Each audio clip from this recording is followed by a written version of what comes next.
Bueno, muy bien, señores, vamos a empezar esta tercera mesa redonda del día de hoy. Como veis, tenemos muchos ponentes. Les he dejado el sitio, yo haré desde aquí, desde fuera del moderador cuando les toque. Y vamos a centrarlo en el campo nuclear. Hemos preferido que estén todos, el ciclo completo, los operadores, la empresa nacional de uranio, el ciclo convenio de uranio, la tecnología convencional, los fabricantes de reactores como José Luis y Westinghouse, etcétera, todo el mundo que está implicado. Y bueno, no teníamos un orden, podíamos haberlos agrupado por el ciclo del uranio, más por el utility, y vamos a seguir el orden alfabético, que es el que hemos puesto aquí. Esto siempre nos da muy buen resultado, especialmente en la política, ¿no? Lo ponemos por orden y ya nadie se nos queja porque hemos ido primero o después, con lo cual nos quitamos del medio todas estas cuestiones. Bueno, ¿qué decir del mundo nuclear? Ahora mismo España, pues estamos en esta discusión que habéis visto, del alargamiento de las centrales, de la extensión de vida. Los que trabajamos allí en los años 70, pues ya hemos visto la primera de los próximos 40 años ponerse en marcha, y por tanto participamos algunos de los que están aquí en ella. Y bueno, estamos también con nuevas centrales, muchas de las cuales quizá están en aquel momento que Ignacio se acuerda de que no acabábamos aquello, ¿no? Están en alguna historia, y ahora nos diréis, los nuevos que estáis en esto, las previsiones de estas, tanto en la parte de Westinghouse tenemos aquí con sus AP1000 o APR como teníamos en otro campo. Yo creo que en una discusión interesante también con Almacén, con Álvaro, ¿no? Que tendrá mucho que decir, aunque ahora me ha dicho que tenía una política más low profile en este campo, pero bueno, será así. Por tanto, tenemos un tiempo, un cuarto de hora más o menos cada uno, y vamos a seguir este orden que decíamos, y empezamos con Luis Enrique Herranz Puebla, que es el responsable de la Unidad de Investigación sobre Seguridad Nuclear. Lo tenemos ahí al fondo del CIEMAT.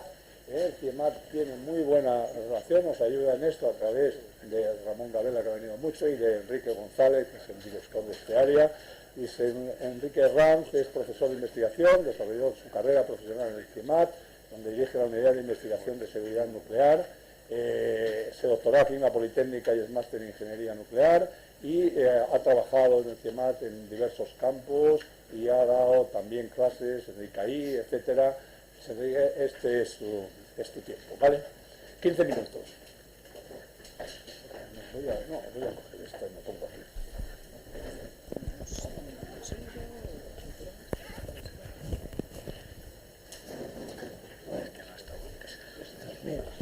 No, tenía una.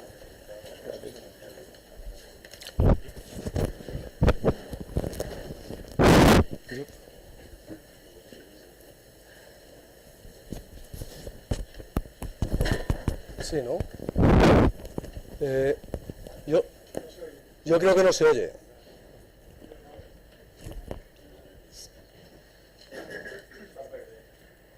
Ahí, ahora sí. En primer lugar, gracias al Club Español de la Energía por la invitación, al presidente por la introducción, y como tenemos 15 minutos, me voy a ceñir rápidamente a la presentación. Tengo dificultades para hablar sentado, entonces me voy a ir moviendo con un poco de paciencia, me quitaré de su ángulo de visión en los siguientes segundos. Así que espero que si alguien ve que no estoy en el ángulo apropiado, me avise. Bien, yo voy a hablar algo de investigación. La presentación está estructurada de forma muy sencilla. Lo primero voy a dar datos, números, para ponerlos a parte de la introducción que ha hecho el moderador.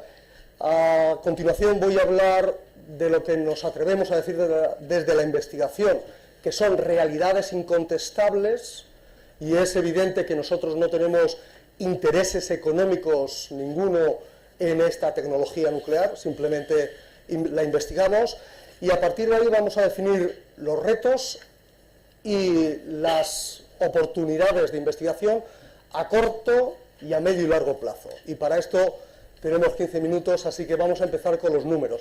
En cada figura que aparezca va a aparecer unas siglas con la referencia de la figura. En este caso es la Agencia Internacional de la Energía Nuclear. Y lo que viene a decir es que, bien, pues actualmente existen casi 450 reactores en operación, y además se están construyendo al día de hoy 60 o 61 reactores nucleares de generación 3 en el mundo, actualmente. Hay 10 nuevos reactores que han entrado en operación en el año 2016.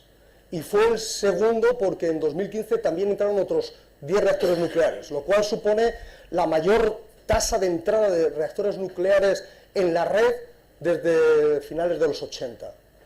Por otra parte, en Europa hay casi 130 reactores que producen en potencia instalada 120 gigavatios.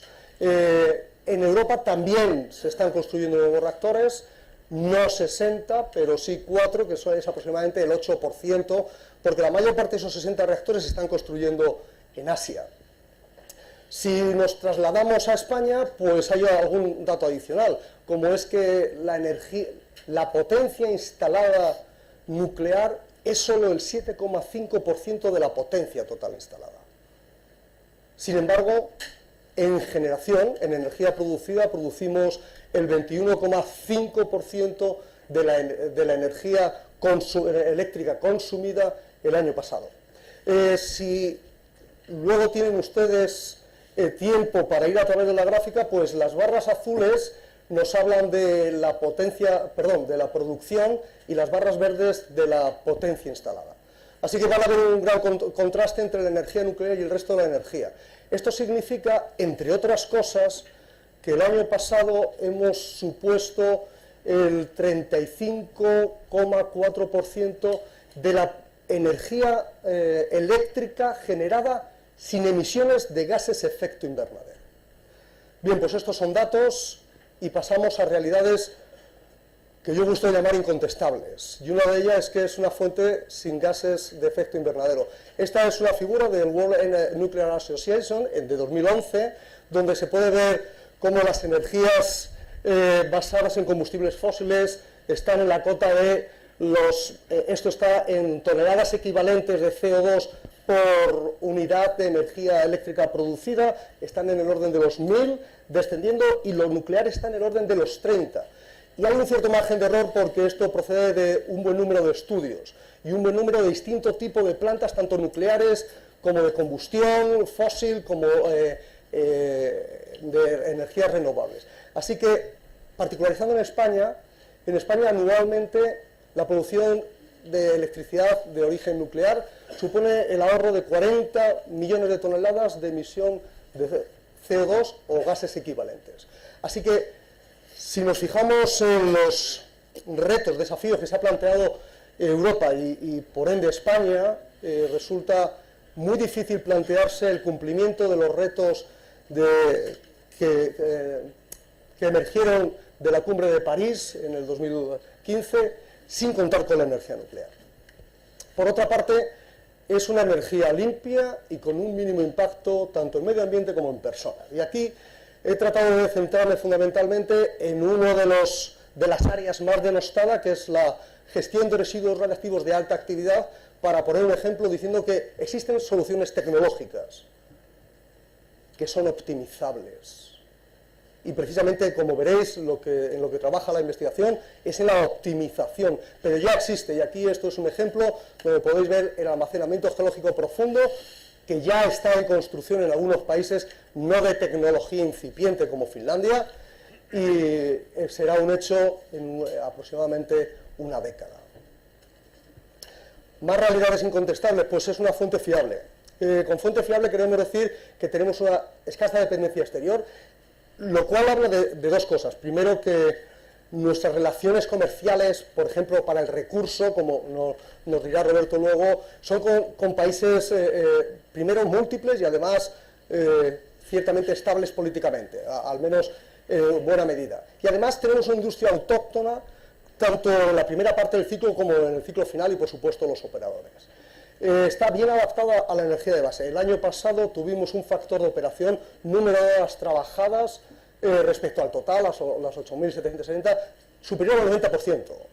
Superior al 90%. Y esto da una estabilidad a la red y, más importante para la comparación con otras energías, no dependemos de la meteorología. Esto, para algunas otras energías, como la eólica o la solar, tiene impacto, no en el caso nuclear. Y económicamente somos competitivos, y con independencia de la competitividad, que puede ser una cuestión local, dependiendo de dónde esté ubicado el país, a mí me parece que es más importante decir que su precio es predecible. Dejadme solo daros un ejemplo de lo que quiero decir con ello. Si nosotros multiplicáramos el coste del recurso por un factor 2, se duplicara el coste del uranio en minería, del producto, del recurso natural, supondría solo un 6% de incremento en el precio del kilovatio hora nuclear. Si hiciéramos lo mismo en el caso del gas, supondría aproximadamente un incremento en el precio del kilovatio hora del orden del 50 al 70%. Bien, esto da una idea de lo que queremos decir. Vamos a los retos que se plantean. Lo primero, en tema de seguridad, finalizar con la implementación de medidas adoptadas tras el accidente de Fukushima y seguir trabajando, porque no es que el accidente de Fukushima lanzara estos retos, estos desafíos, seguir trabajando en la minimización de accidentes y sobre todo en la exclusión de consecuencias más allá de la frontera del emplazamiento de la central nuclear, reduciendo las incertidumbres, por supuesto, y algo muy importante que está citado en varias de las transparencias, estandarizar los procesos de licenciamiento. Esto sería muy importante para dinamizar todo el mercado nuclear. También proponer y aceptar una gestión completa de los residuos. He mencionado antes que el reto más importante, el desafío más importante, ya existe una tecnología disponible, pero se puede optimizar. Y hay que aceptar el almacenamiento en el corto plazo, el almacenamiento en superficie, tanto en el almacenamiento temporal individualizado como centralizado, como una combinación entre la disposición definitiva, el almacenamiento definitivo del combustible no utilizado o los residuos de alta actividad y su posible reciclado, que es en lo que se está trabajando actualmente. Finalmente, la reducción del volumen de residuos, cualquier tipo que sea, será bienvenido. Más retos, en condiciones de emisión en nuevos reactores. Es muy importante la diferencia entre estos reactores y los reactores que se construyeron en los 70 y los 80. Aquellos reactores estaban fundamentalmente dirigidos a producir energía eléctrica. En estos casos ya estamos viendo más allá. Queremos ir a reactores eficientes y optimizamos el balance de planta, el ciclo de potencia, queremos la optimización del uso del recurso y nos vamos a combustibles que puedan ser de diversa procedencia, etcétera. Y además queremos diversificar el producto, y esto es muy importante, porque hasta ahora, y en esta misma presentación, solo he hablado de electricidad. Pero si diversificáramos el producto de la energía nuclear y miráramos a otros campos como refinerías, como acererías, como la industria del papel, todos estos son campos donde podemos producir calor de proceso para suministrar en estos procesos industriales. Y después existe un problema con la innovación nuclear, y es que tardamos mucho en trasladar la innovación a la praxis, a la industria, y en medio de este proceso está la regulación, y eso es lo que quiere decir ese último punto de la transparencia. Bien, vamos al I+D+I en corto plazo. Lo primero es extender la operación a largo plazo. Y dicho esto, quiero hacer la salvedad de que en España no existe una vida de central nuclear estipulada, pero se considera, casi es un consenso global tácito, que es aproximadamente 40 años, simplemente porque fue la unidad que se utilizó, mejor dicho, la longitud temporal que se utilizó para hacer los estudios de diseño iniciales. Pero pensando en los 40 años, existen algunos retos de investigación. Primero, mitigar la degradación de los materiales. En segundo lugar, garantizar la operación segura en los nuevos modos de operación y con las nuevas condiciones de operación y, por supuesto, dar cuenta de los posibles residuos radiactivos que generen esta extensión de vida. Y no es una idea novedosa, ya hay el 80% de los reactores en Estados Unidos ya tienen la autorización de la extensión de vida hasta 60 años y se están planteando incluso llegar hasta 80. También, a corto plazo, los nuevos reactores que se están instalando en este momento de generación 3+. En la figura podéis ver dos ejemplos, solo son ejemplos, uno de Westinghouse y otro franco-alemán, que es el EPR, Westinghouse AP1000. Estos reactores suponen, respecto a los que se construyeron en los 70 y los 80, generación 2, un plus en seguridad, en eficiencia, en generación de residuos. Existen varios modelos disponibles y muchos de ellos licenciados en varios países. Y la ventaja de los retos que estos reactores suponen en investigación es que mucha de la investigación que se está realizando para los reactores de generación 3 es aplicable como realimentaciones a los diseños de generación 2. Finalmente, para acabar con el corto plazo, los retos de investigación, los pequeños reactores modulares. Y esta nueva estructura de reactor, primero, es más simple y segundo, minimiza mucho los costes. Cuando decimos pequeños, no existe un número mágico. Depende de la fuente, pueden hablar de 50 megavatios eléctricos o puede hablar de menos de 300 megavatios eléctricos. La Agencia Internacional de Energía Atómica adopta este segundo criterio. Y hay diversos diseños. Ahí solo muestro 8 diseños basados en la tecnología de agua ligera. Pero también existe, permitidme el anglicismo, modular reactors en tecnología de sodio.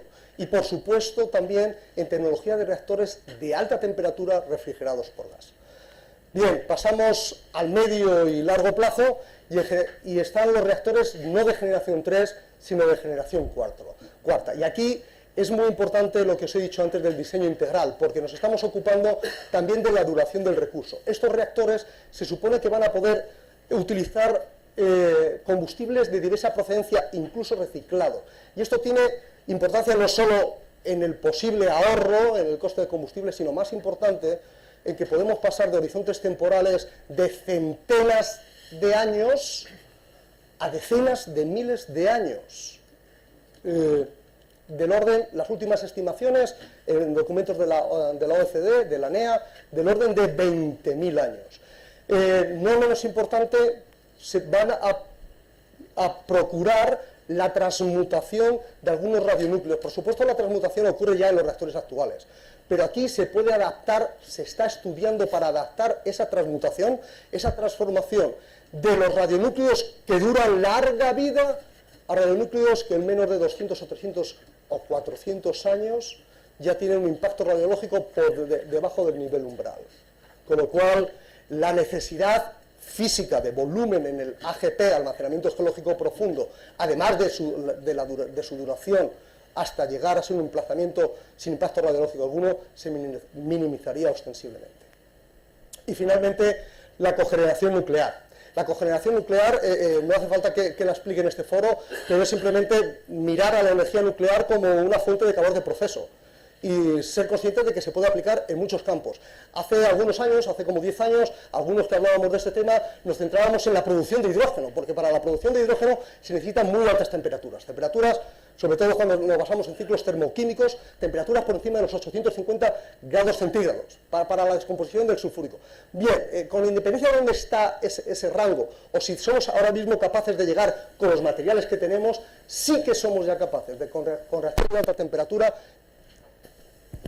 llegar a temperaturas de 700 grados. Y con esa temperatura se puede hacer mucha cogeneración con otras industrias. Yendo a las conclusiones, dos ideas fundamentales. La generación nuclear de electricidad contribuye a la sostenibilidad medioambiental, a la garantía del suministro eléctrico y a la competitividad. Y desde el punto de vista de la investigación, la investigación está esencialmente orientada en el corto plazo a la operación a largo plazo de los actuales reactores, a la optimización de los reactores actualmente en construcción en un buen número de países en el mundo de generación 3 y 3+, y a los pequeños reactores modulares. Y en el medio y largo plazo, la generación cuarta y la cogeneración nuclear son las que absorben nuestra atención. Y con esto, os agradezco vuestra atención.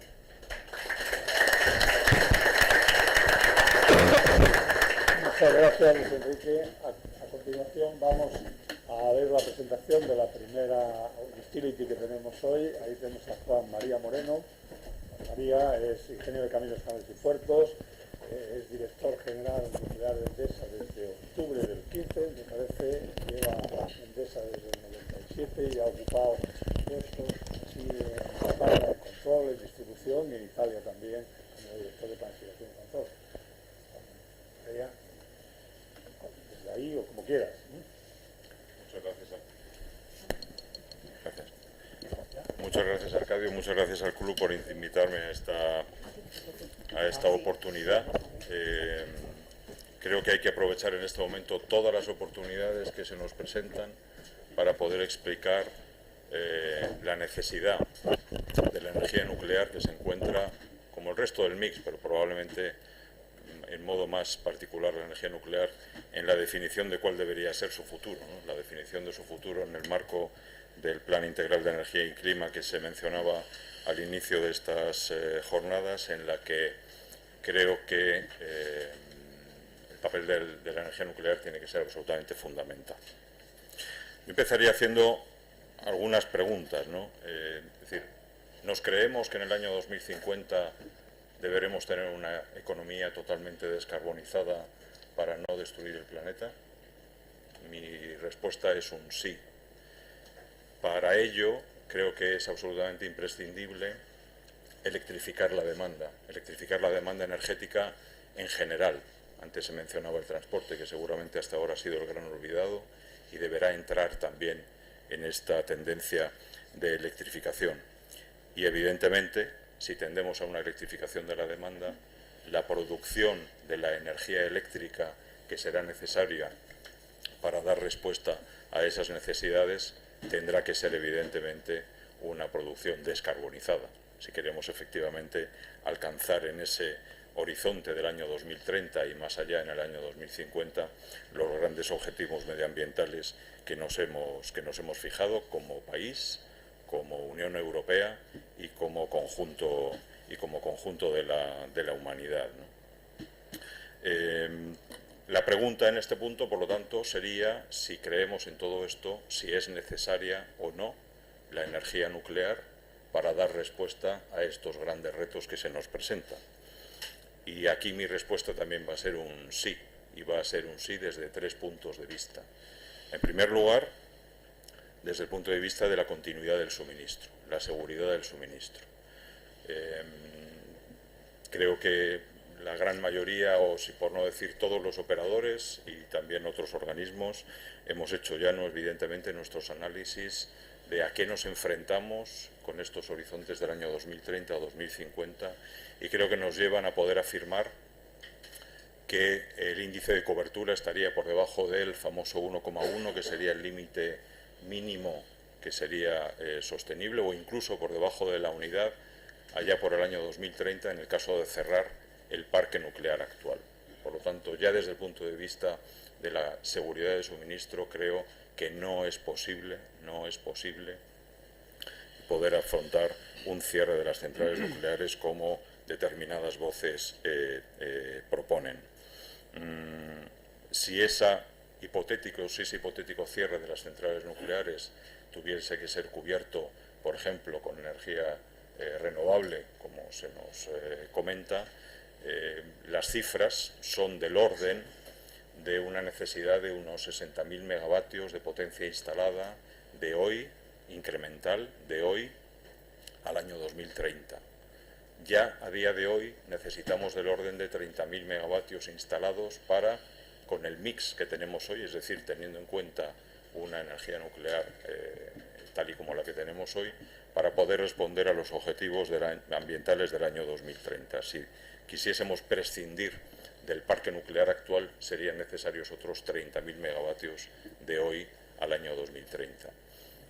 Tanto técnica como económicamente creo que es absolutamente impensable que esto pueda llegar a producirse, sin tener en cuenta que evidentemente para poder dar estabilidad a la red, adicionalmente, dado que estas tecnologías son per se intermitentes, sería necesaria además capacidad de baterías, capacidad de modulación vía baterías que a día de hoy simplemente no existen. En segundo lugar, desde el punto de vista de las emisiones, prescindir del parque nuclear también con ese horizonte del año 2030 supondría, dado que, como he dicho, no sería posible su total sustitución con potencia renovable en tan corto plazo, el incremento de las emisiones, ya que sería sustituida esa faltante producción o bien por gas o bien por carbón. Carbón típicamente, como hemos escuchado antes, debería tender a desaparecer más o menos para ese horizonte temporal, con lo cual la sustitución con gas nos llevaría a un incremento de emisiones del orden de 28 o 30 millones de toneladas año, lo cual nos alejaría aún más de los objetivos que, como he mencionado, tenemos sobre la mesa. Y por último, la tercera pregunta desde el punto de vista del coste para el sistema.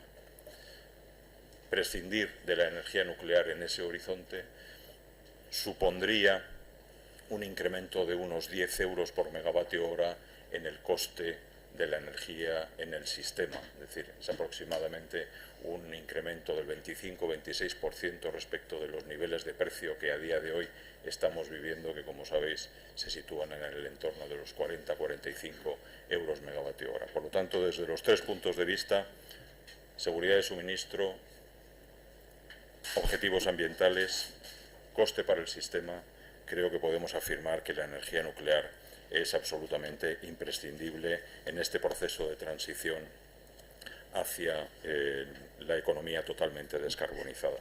Ahora bien, para todo ello es absolutamente imprescindible garantizar la seguridad, es decir, que nuestras centrales nucleares funcionen de forma absolutamente segura, como han venido funcionando hasta ahora. Y creo que también aquí podemos afirmar que nuestro parque, el parque nuclear español, está operando y va a seguir operando en condiciones de seguridad que respetan, no solo respetan, sino que superan ampliamente los altos estándares de seguridad establecidos no solo a nivel nacional, sino a nivel internacional. Las plantas han venido modernizándose a lo largo de toda su historia.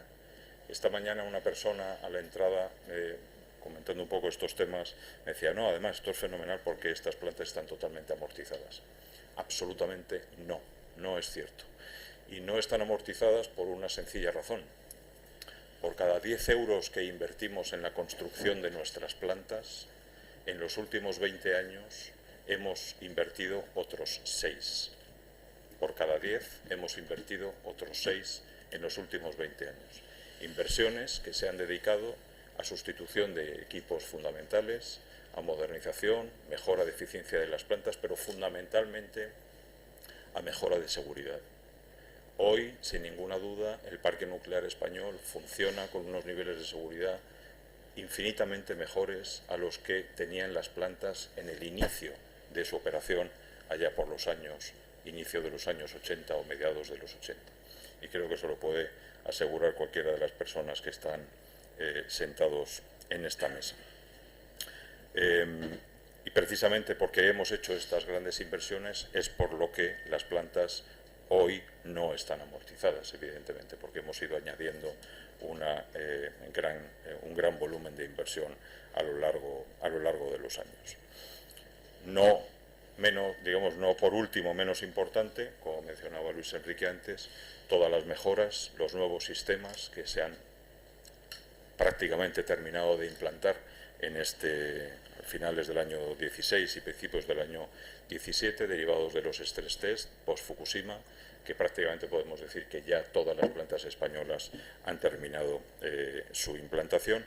Mejoras que han ido incluso más allá de las mejoras que han decidido países punteros en esta tecnología, como pueda ser Estados Unidos, o que han terminado su implantación con varios años de antelación respecto de otros países punteros en esta tecnología, como pueda ser Francia. Con lo cual creo que se puede afirmar que el parque español se encuentra en un momento óptimo para poder seguir operando más allá de esa frontera hipotética, que no cierta, de los 40 años. Y desde el punto de vista regulatorio y del punto de vista técnico, esa extensión de vida a los 50 o a los 60 años está perfectamente resuelta. En Estados Unidos sabemos perfectamente que la definición de los requisitos regulatorios para la extensión de vida a los 60 años hace ya varios años que está resuelta, y como decía Luis Enrique, se está trabajando en este momento para la definición de los requisitos a los 80 años, pero la frontera de los 60 es algo perfectamente conocido y perfectamente resuelto. Y poco más quería mencionar. Sé que Paco López trae una serie de preguntas para la mesa que no son poco importantes. He venido llorado. He venido llorado. No quería hablar de euros, solo como me han provocado esta mañana, he tenido que hablar de que las plantas no están amortizadas, pero la situación económica, desde luego, no es boyante. Si hay una decisión política, y creo firmemente que debe haberla, porque España lo necesita, que efectivamente defina cuál debe ser el rol de la energía nuclear en el largo plazo, con ese horizonte 2030-2050, tiene que venir acompañado también de otras medidas que aseguren que efectivamente esta actividad tenga un mínimo de rentabilidad. Muy bien, pues muchas gracias, Juan María. Seguimos ahora hablando de la parte de combustible, responsabilidad de Enresa, y tenemos para ello a Álvaro Rodríguez de Cero, que le conocéis prácticamente todos. Lleva, yo creo, en Enresa de los años 80 y ahora es director técnico, ha sido director de ingeniería, director de relaciones, yo creo prácticamente todos los puestos dentro de Enresa. Es ingeniero industrial por la escuela de aquí de Madrid y trabajó en Inditec antes también. Álvaro, ¿qué piensas?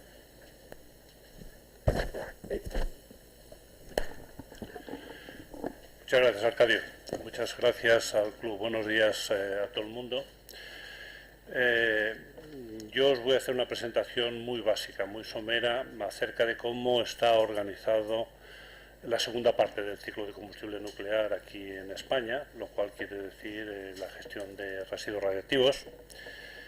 Desde el punto de vista de cómo se define la política, cuál es el origen de los residuos, en qué volúmenes, en qué cantidades, cómo se financia esto y finalmente pues un poco las soluciones técnicas que ahora mismo tenemos o ansiamos tener. Como bien sabéis, este es un negocio controvertido, sujeto a un estigma social importante y con una componente sociopolítica no desdeñable, con lo cual las decisiones muchas veces no son fáciles. En primer lugar, quiero deciros que desde el año 1985 la gestión de residuos radiactivos en el país se ha organizado como una función integral en el entorno de una empresa creada en ese año, que es Enresa, la cual depende del Ministerio de Energía hoy en día, es el Ministerio de Tutela, y tenemos dos accionistas que son el CIEMAT, que posee un 80% del capital, y SEPI, que posee el 20%. Nuestra relación con los productores de residuos es a través, al menos hasta el día de hoy, a través de contratos que establecen las condiciones, tanto técnicas como económicas, como las responsabilidades de cada cual. Posiblemente pasado mañana, tal y como marca la regulación al día de hoy, pues estos contratos, que están basados en contratos tipos a su vez aprobados por el Gobierno, tendrán que pasar a ser especificaciones técnicas de administración. ¿Esto por qué es así? Pues es así porque el sistema de financiación ha cambiado, ahora hay unas tasas y por lo tanto pues cambia de contrato a unas especificaciones técnicas. Enresa es una empresa que tiene un amplio abanico de competencias, probablemente a nivel internacional la empresa del mismo género con más competencias. Somos responsables de la gestión de residuos radiactivos y del combustible gastado, del desmantelamiento de instalaciones nucleares, lo cual no es usual en el resto de las agencias del mundo. Somos responsables del transporte, desde el sitio de producción hasta las instalaciones de almacenamiento. Somos responsables del planteamiento y desarrollo de nuestra I+D, según las necesidades de los proyectos industriales. Somos responsables de preparar y mantener el inventario nacional de residuos. Gestionamos el fondo bajo criterios y requisitos muy estrictos. Y finalmente tenemos que proponer al Gobierno el Plan General de Residuos Radiactivos. La política de gestión de residuos radiactivos es responsabilidad del Gobierno, lo cual hace a través de este plan, que Enresa tiene la obligación de presentar cada 4 años o cuando el Gobierno, el Ministerio de tutela, en su caso, así lo requiera. Una vez que presentamos el plan, el Gobierno, el Ministerio de tutela, lo remite al Consejo de Seguridad Nuclear para información, para alegaciones, a las comunidades autónomas y a los agentes sociales. Una vez aprobado, se informa a las Cortes. El plan es el que contiene las actividades técnicas a desarrollar, los programas y los costes de la gestión de residuos radiactivos durante todo el periodo que tiene que estar en funcionamiento.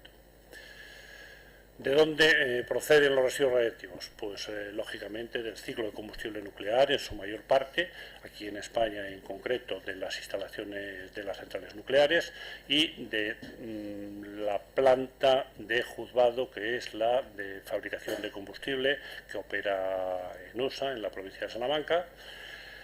La operación genera residuos, pero más residuos genera el desmantelamiento de estas instalaciones. Bien, es verdad que los residuos que generan el desmantelamiento son en su mayor parte residuos de baja y media actividad o de muy baja actividad.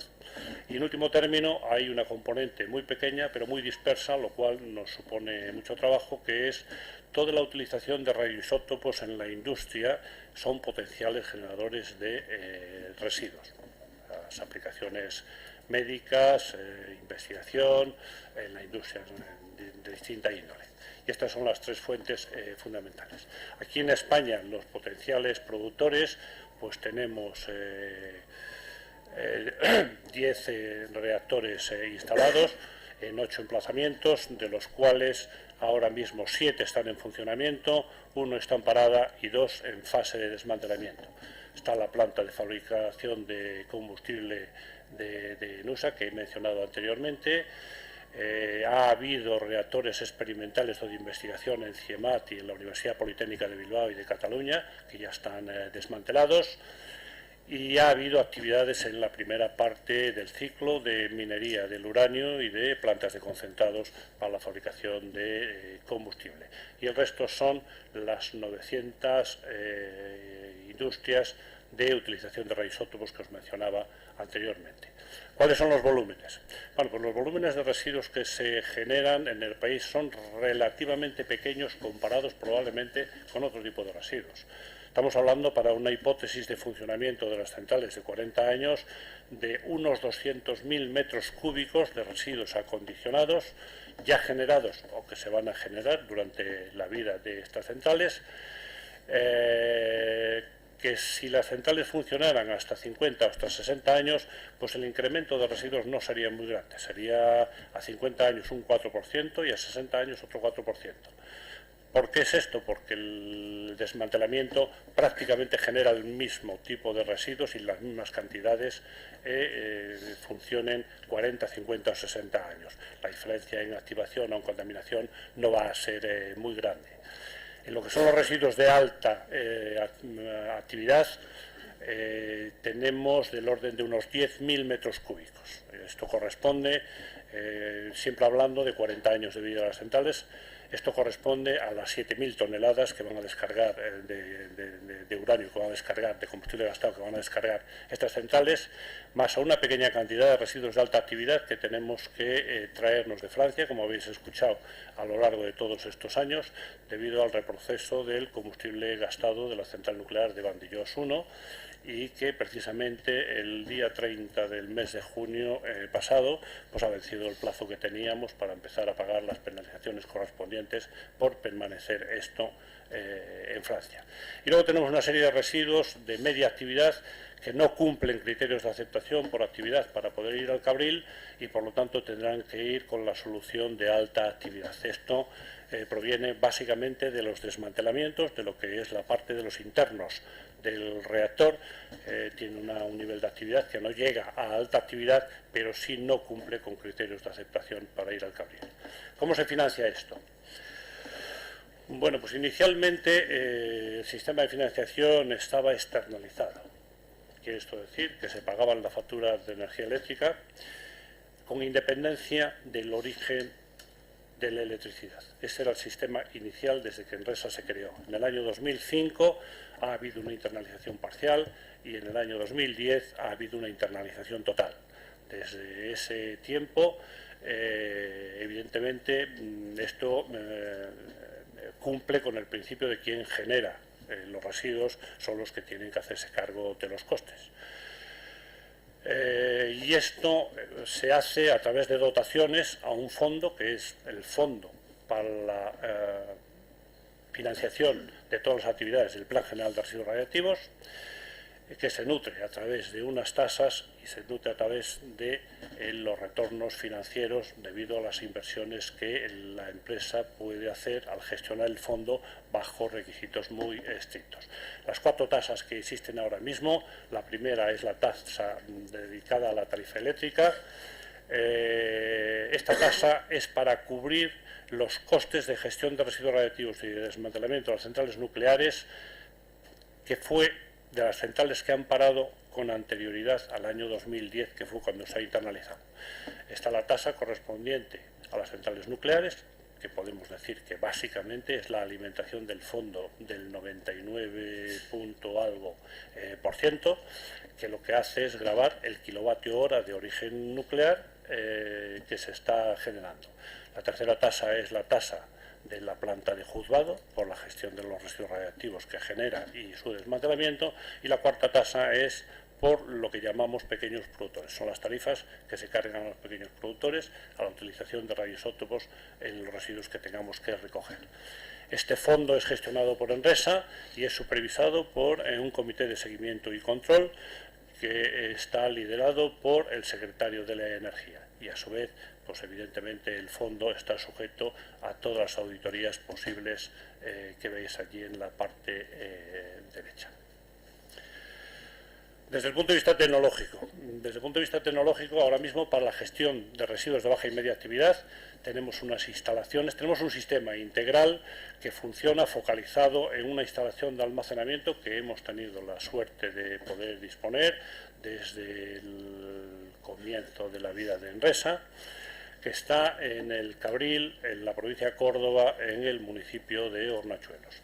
Es una instalación de almacenamiento de residuos de baja y media actividad con barreras de ingeniería y dispone de todos los edificios auxiliares y de las plataformas para almacenamiento de los residuos. El sistema de recogida de residuos es complejo, tiene su complejidad, porque hay que hacer una caracterización por parte de los productores, hay unos criterios de aceptación, y el velar por el cumplimiento de los criterios de aceptación es el velar por la seguridad de la instalación.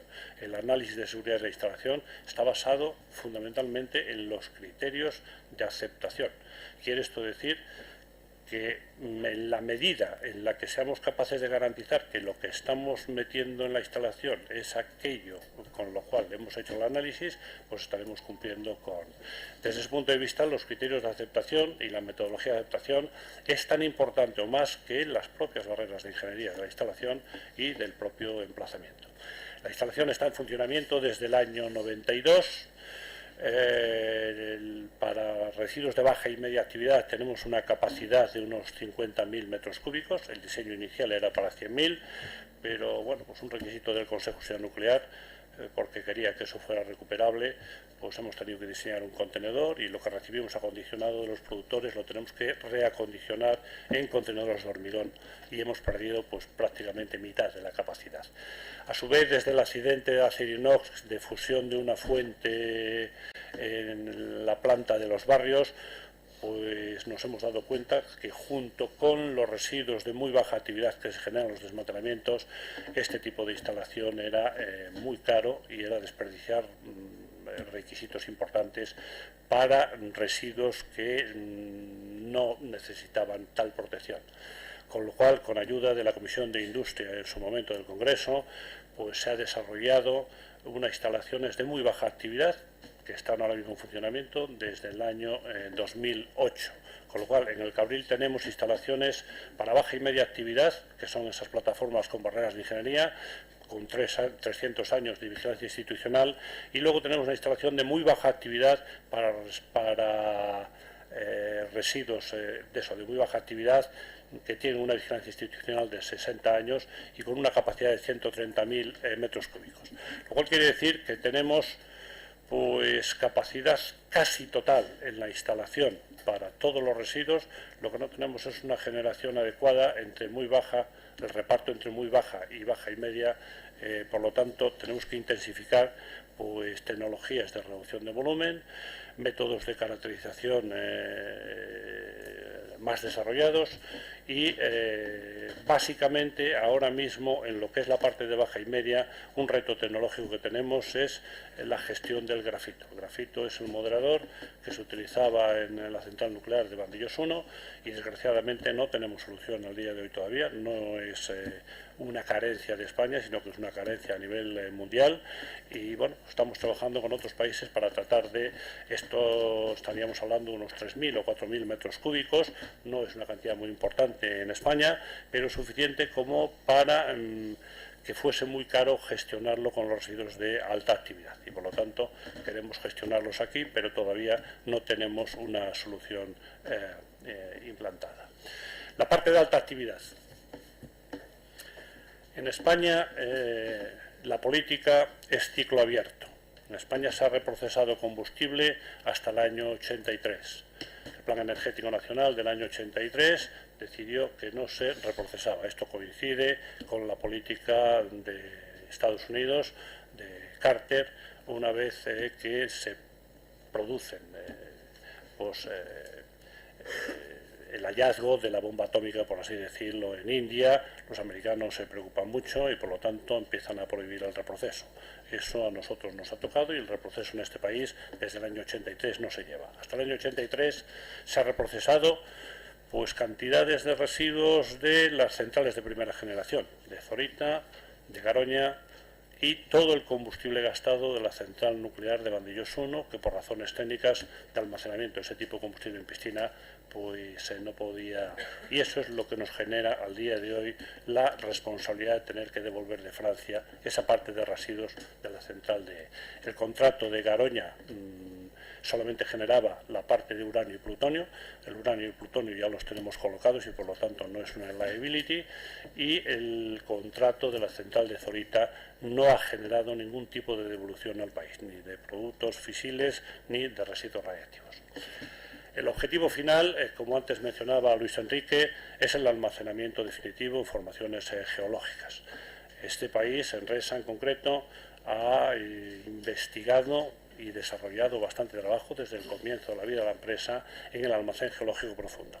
Hemos desarrollado actividades en los 3 ejes del plan de búsqueda de emplazamientos, de los diseños no específicos de ningún emplazamiento, y lo que era la parte de evaluación de la seguridad, teniendo en cuenta todos los modelos que se han desarrollado. Esto es un reto importante, reto que parece que en el mundo al día de hoy está bastante orientado, porque como bien decía Luis Enrique, en Finlandia, Suecia y Francia, con un pelín más de retraso, esto se va a poner en marcha en la década de los años 20. Posiblemente en el año 21 esté en marcha el repositorio de Olkiluoto en Finlandia, en el año 22 o 23 el de Suecia, y el de Francia apunta hacia el año 25 o 26. O sea que es una solución que está consolidada y consensuada a nivel internacional. Mientras tanto, pues hemos tenido que ir solucionando la papeleta del almacenamiento temporal del combustible gastado en las centrales nucleares. Desde el segundo Plan General de Residuos Radiactivos del año 89 ya está concebido un almacén temporal centralizado. En el año 89, como os podéis imaginar, por aquel entonces no era acuciante el problema de almacenamiento en las piscinas de combustible, y a su vez durante toda la época de los años 90, en colaboración con las centrales nucleares, hemos ido cambiando los bastidores de todas las centrales nucleares de las piscinas por otros más compactos, de forma que se incrementó la capacidad para poder ir almacenando. Pero llegada la época del año 2010, ha habido centrales que empezaban a saturar ya piscinas. La central de Trillo en concreto saturó ya en el año 2002, con lo cual hemos tenido que construir un ATI, un almacén temporal individualizado, para complementar la capacidad de la piscina, y a partir del año 2010 ya entró toda la batería de centrales en donde el re-racking, el cambio de bastidores, se ha llevado al límite hasta donde se podía económica y técnicamente, y por lo tanto pues empezó a acuciar el ATC. El ATC, que es lo que habéis oído, almacén temporal centralizado, en la prensa durante los últimos años, pues se convierte en una necesidad, por lo que os estoy diciendo. La necesidad de almacenar el combustible es una solución más racional, sobre todo pensando en un plazo medio hasta que no esté la solución definitiva. Es bastante poco pensable que en el país, una vez que cierren las centrales nucleares, se queden 7 u 8 emplazamientos con el combustible gastado. Con lo cual, el ATC ha tenido todo el sentido del mundo desde el principio de los tiempos. En el año 2004 es cuando realmente el Gobierno toma conciencia, a instancia de la Comisión de Industria del Congreso, que en esto hemos de reconocer que por aquel entonces nos ha ayudado bastante. En el año 2004 la Comisión de Industria insta al Gobierno a que en colaboración con RESA desarrolle una solución centralizada. El Gobierno toma cartas en el asunto y en el año 2006, a través de una proposición no de ley consensuada con todos los partidos políticos, pues proponen la creación de una comisión interministerial para desarrollar un proceso de voluntariado de municipios voluntarios para acoger un ATC. Una fórmula bastante acuñada en el mundo entero, en otros países más desarrollados que nosotros, en este tipo de menesteres. En el año 2006 el Gobierno aprueba el 6º Plan General de Residuos Radiactivos y el ATC lo pone como un objetivo estratégico. Por aquel entonces el ATC se marcaba, apuntaba a que debía estar en funcionamiento en el año 2011 para estar a tiempo para retornar los residuos radiactivos que deben de venir de Francia, cuyo límite estaba establecido por aquel entonces en el año 2010. Desgraciadamente esto no fue así. Durante este proceso ha habido una convocatoria que se puso en marcha de municipios en el año 2009. En el año 2010 creo que fue la comisión interministerial creada, hizo una proposición al Gobierno. De 14 municipios que se habían presentado, 8 resultaron válidos desde el punto de vista fundamentalmente administrativo, porque técnicamente en principio tenían que cumplir con unos criterios de exclusión que habíamos establecido, pero cumplirían prácticamente todos, porque esta es una instalación en principio muy poco demandante desde el punto de vista geológico. El Gobierno tomó la decisión del municipio de Villar de Cañas, en la provincia de Cuenca, a finales del año 2011 y se publicó en el BOE a principios del año 2000, en enero del año 2012.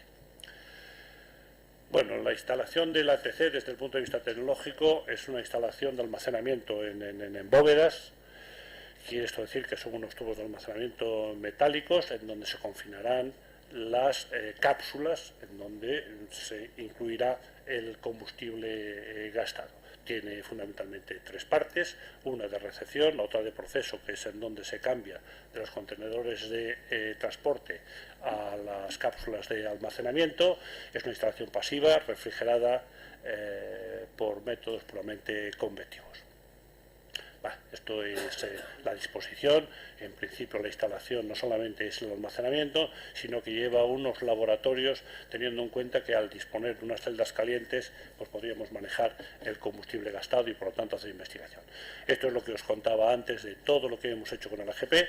Desgraciadamente el AGP ha cogido una cota de vuelo mucho más baja, probablemente con toda la lógica del mundo ahora mismo, porque el objetivo estratégico es el ATC, pero nosotros hemos desarrollado bastante trabajo.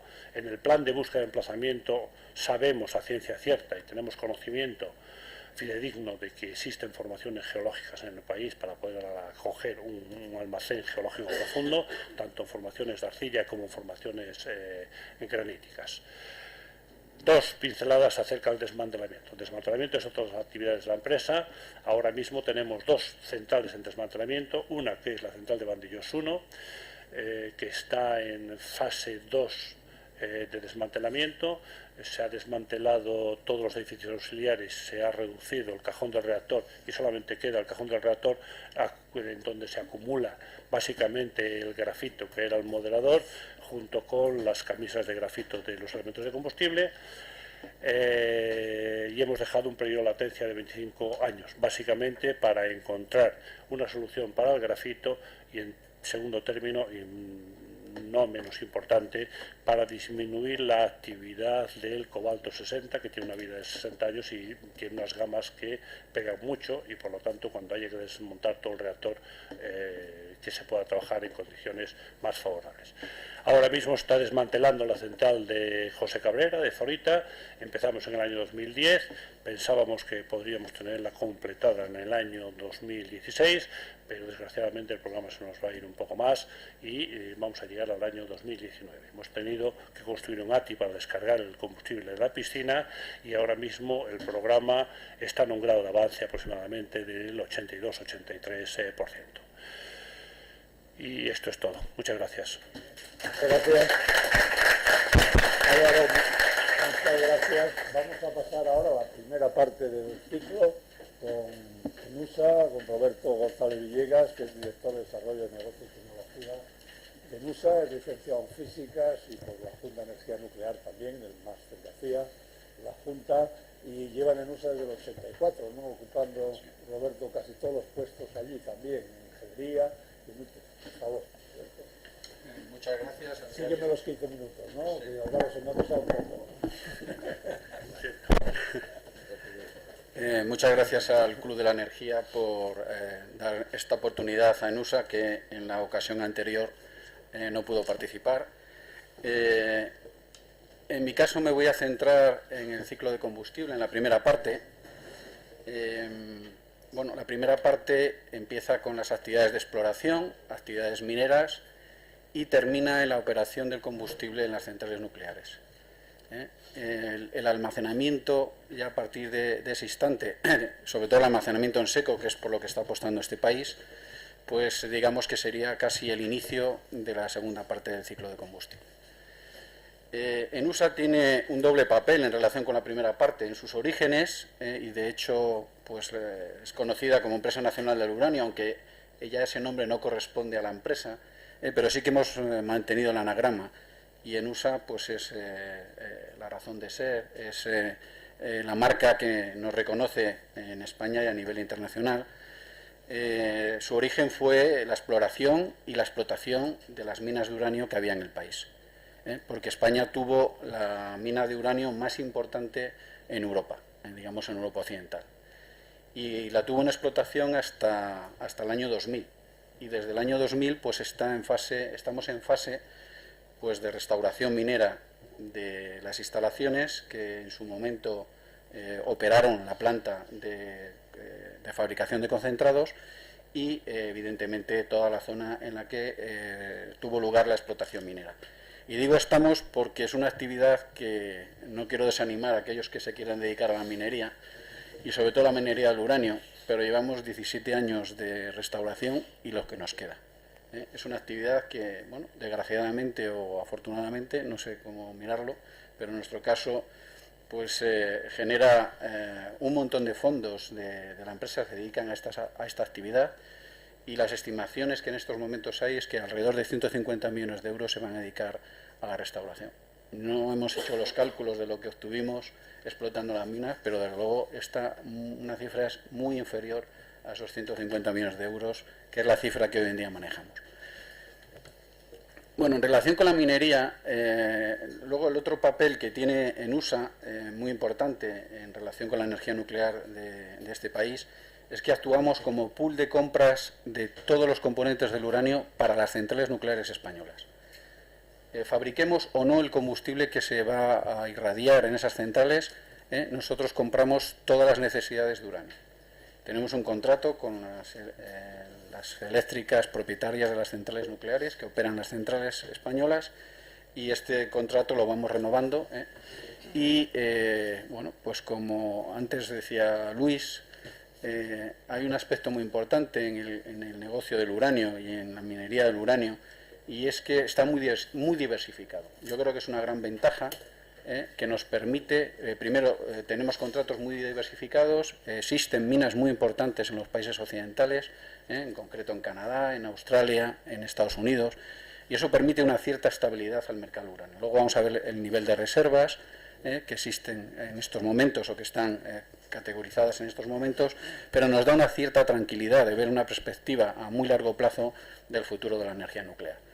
Bueno, en tipos de minería hay tres tipos fundamentalmente. La minería, digamos, a cielo abierto, que es la que se desarrolló en España y la que hemos, bueno, hasta ese año 2000 se ha venido utilizando en España. La minería subterránea y la que se denomina una técnica o tecnología que es in situ leaching. Esta es la que en los últimos años está prevaleciendo sobre las demás y prácticamente un 50% de las técnicas o las tecnologías que se utilizan en minería corresponden a esto. Y para haceros un símil, esta es una fotografía de una mina que hay en Australia, pero es muy parecido al fracking. El concepto es exactamente lo mismo que el fracking en el gas que ha revolucionado el mercado americano y el mercado mundial, ¿no? Pero en el mundo del gas, pues esto es equivalente al mundo del uranio. Es una tecnología muy sencilla, con costes bastante bajos y que permite la extracción de explotaciones mineras en las cuales la ley es muy baja. Desgraciadamente esta tecnología no se pudo aplicar en las minas que había en España por características específicas de esta tecnología y de las minas nuestras, porque nos hubiera permitido probablemente aumentar en muchos años la explotación de esas minas. Y lo digo porque si veis aquí el reflejo de cuál es la evolución histórica de los precios del uranio, me estoy refiriendo a los concentrados del uranio, lo que llamamos el U3O8, pues en la actualidad el precio está en uno de los niveles más bajos de la historia. Estamos alrededor de $20 la libra de U3O8 y ha habido oscilaciones muy importantes, pero desgraciadamente cuando nosotros operamos la mina de Ciudad Rodrigo, en Salamanca, pues los precios estaban bajísimos, tan bajos que era imposible hacerla rentable y tuvimos que cerrar.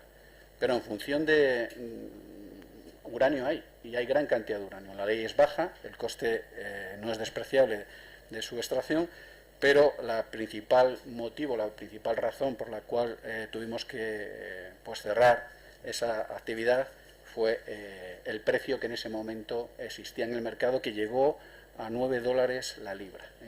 Los niveles más bajos, pues desgraciadamente coincidió con la operación y la explotación de la mina. Lo que pasa es que las minas lo que no puedes hacer es abrirlas cuando el precio es alto y cerrarlas cuando está bajo. Desgraciadamente ese modelo no funciona.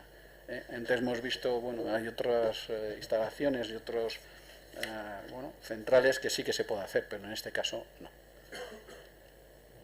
Bueno, este es un tema yo creo que muy importante en relación con la energía nuclear y que a veces pues es muy manipulado, y es, hemos oído y hemos leído todos en la prensa que no hay reservas de uranio para hacer frente a las necesidades de operación de las centrales, o en el momento en que se habló de una posible pues relanzamiento de la energía nuclear a nivel mundial y con una potencial construcción de cientos de centrales nucleares, pues una de las cuestiones que se puso en tela de juicio fueron las reservas de uranio. Bueno, estas son cifras que maneja la ANEA, no son cifras que nosotros nos inventemos o que estemos utilizando pues alegremente, ¿no? Y creciendo las reservas pues como se nos antoja. Desde hace bastante tiempo las reservas están inicialmente contempladas alrededor de 100 años, quedarían para 100 años de operación del parque actual de centrales nucleares que hay en el mundo.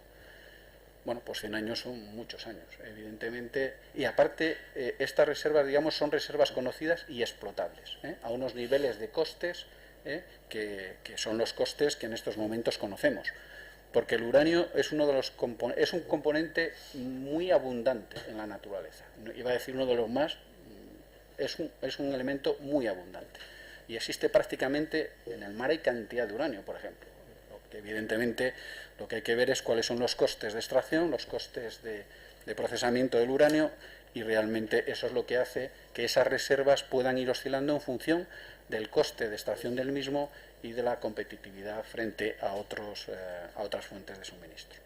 Pero esta cifra de 100 años, que aquí aparece todavía mucho más matizada, es con la tecnología actual y con los costes que hoy en día conocemos y tenemos, 100 años, tenemos reservas de uranio para 100 años.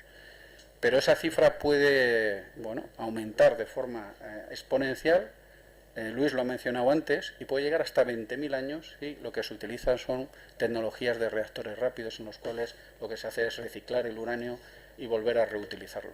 Porque una de las características de la energía nuclear convencional que nosotros estamos, los reactores que en estos momentos están operando, es que se está utilizando solamente un 4% de la capacidad energética del combustible que se suministra. El 96% del uranio queda ahí y sin utilizar, que eso lo pasamos a Enresa para que en el futuro pues lo gestione. Pero si ese uranio lo pudiésemos recuperar y reciclar, estaríamos hablando de 20.000 años, de hasta 20.000 años. O sea que yo creo que este debate pues no tendría sentido o duraría muy poco en una discusión. Bueno, otro de los aspectos fundamentales de la primera parte del ciclo es el enriquecimiento. El enriquecimiento del uranio, que es un tema clave, primero porque el uranio que utilizamos y el uranio que produce energía en los reactores es el uranio 235, el isótopo 235. Entonces hay que enriquecer el uranio natural que extraemos de las minas y enriquecerlo hasta un 5%, que es la cantidad máxima que hoy en día está autorizada por pues la Agencia Internacional de Energía Atómica. La principal razón es cuestiones de salvaguardias y de evitar proliferación en relación con el material nuclear.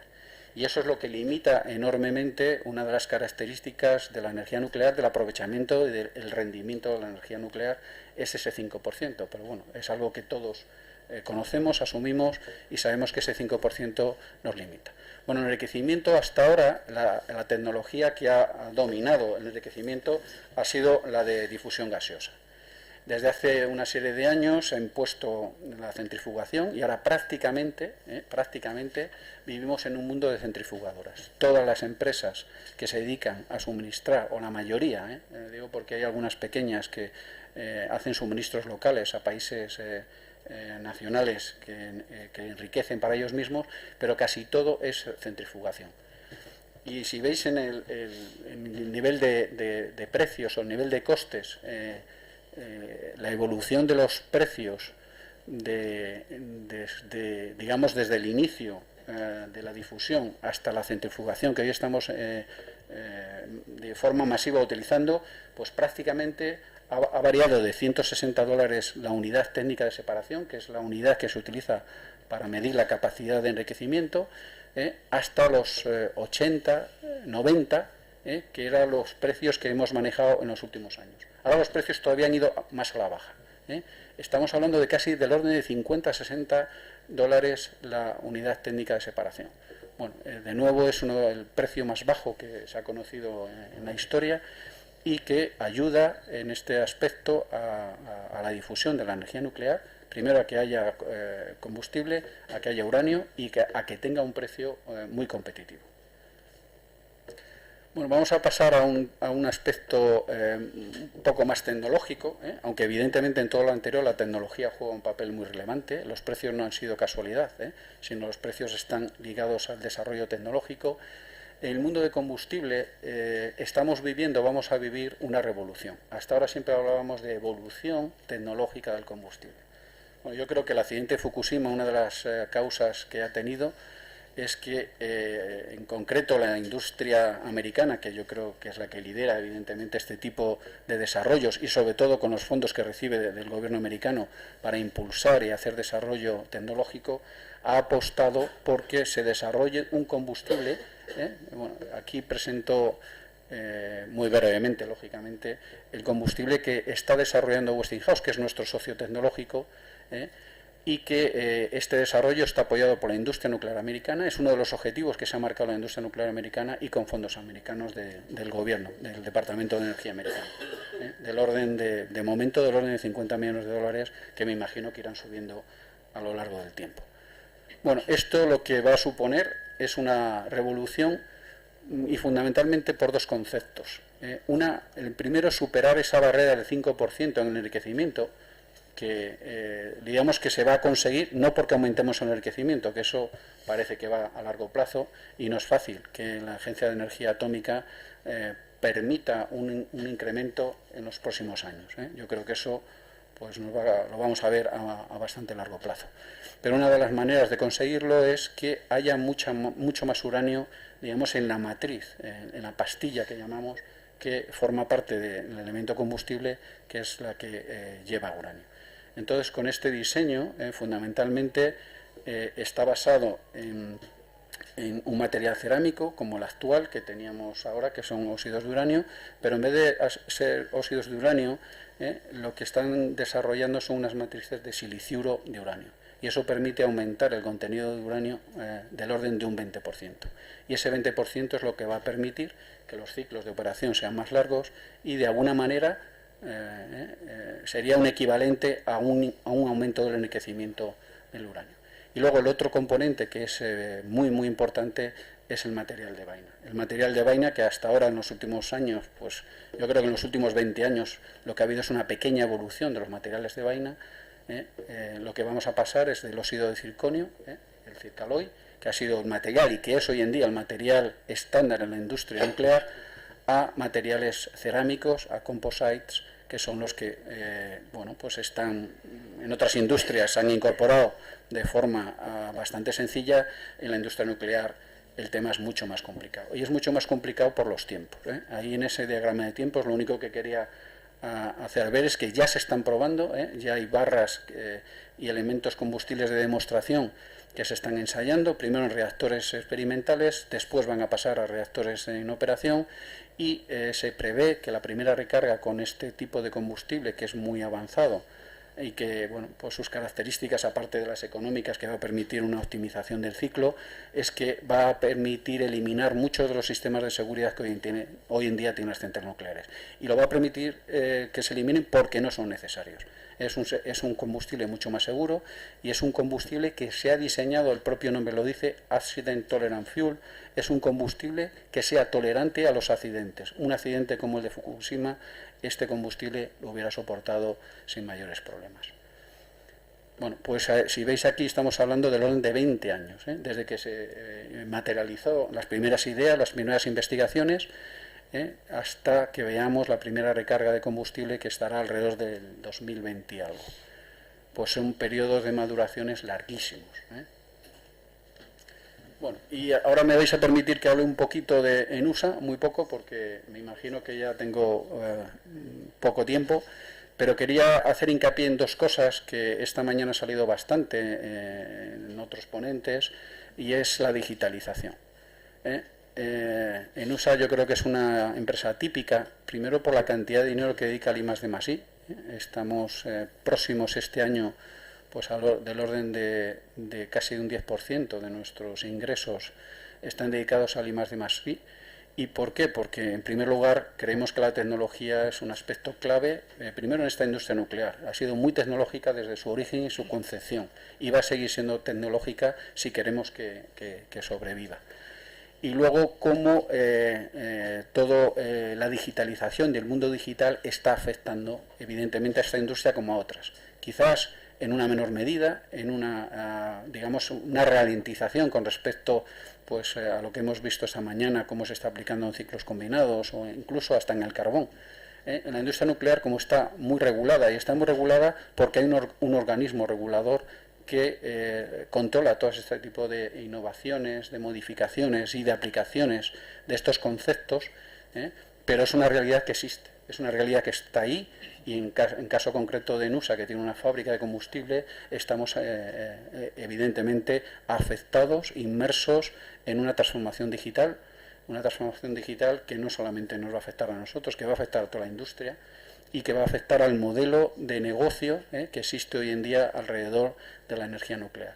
Yo creo que la energía nuclear ha sido muy pionera en sus orígenes y aplicó sistemas pues, de desarrollo de materiales e incluso de sistemas de calidad que yo creo que no tenía nada más que la industria aeronáutica en su momento, y ahora se tiene que, lógicamente, subir al carro de la digitalización, y lo estamos viendo. Esta mañana se mencionaba algún ejemplo, y a mí me gustaría mencionar un ejemplo que además, bueno, tenemos aquí a Iberdrola, y que en su central de Cofrentes pues ha ayudado a resolver una mejora en el combustible que se está operando, que está irradiándose en la central de Cofrentes, y esta mejora fundamentalmente se ha obtenido implantando impresión 3D. ¿Impresión 3D en qué? Pues la impresión 3D o la fabricación aditiva se ha implantado en el desarrollo de un producto que en condiciones normales en esta industria pues requería del orden de 2 años, 2 años y medio, todo el proceso de introducción, desarrollo, aprobación, y en el caso concreto de la aplicación por General Electric de esta fabricación aditiva se consiguió en 3 meses. Y en 3 meses ha permitido incorporar unos cambios que en condiciones normales hubieran llevado el orden de 3 años. Y yo creo que eso es una realidad. Bueno, gracias a todos y...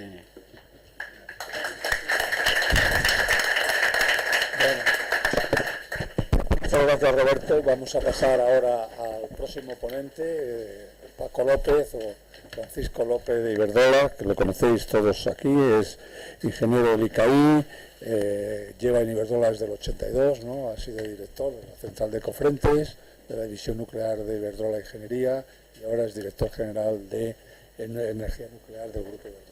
Paco, a ver, ¿cómo vamos de tiempo?